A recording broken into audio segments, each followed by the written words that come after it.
The European Union has emerged as a new stakeholder in the Indo-Pacific with multiple angles of engagement. The European Union's primary role in this region will be the provision of multilateral and legal basis for cooperation beyond the US-China competition. The emphasis on the norms and rules, including human rights, democracy, legal governance, will be an essential contribution.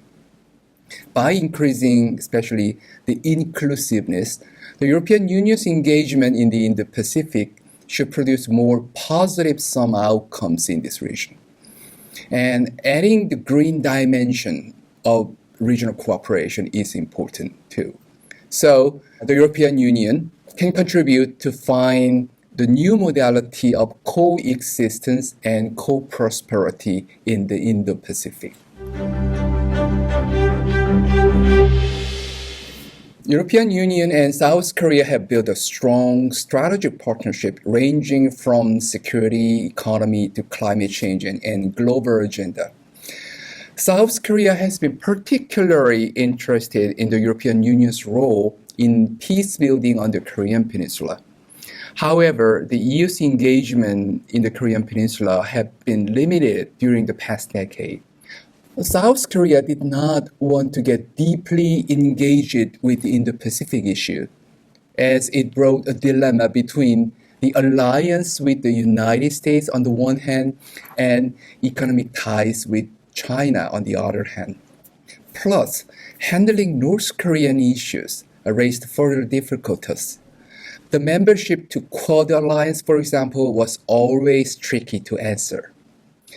The European Union's engagement in the Indo-Pacific may facilitate South Korea's engagement in this region on a more multilateral and issue-based framework. By 2040, first of all, a number of Southeast Asian countries will make rapid economic growth. The Chinese economy will be much bigger and hopefully more mature. The Indian economy will make another great leap. So the Indo-Pacific area will be a much bigger economic zone that requires multiple layers of institutional building among different stakeholders. The US-China competition may last for a while.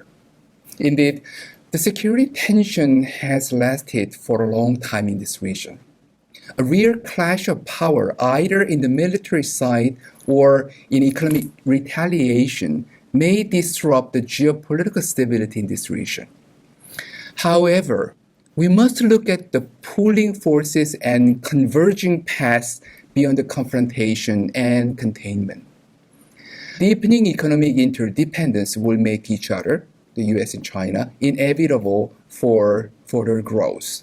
As well, emerging new agendas such as pandemic, climate change, and human security will require common responses among the stakeholders in the Indo-Pacific area.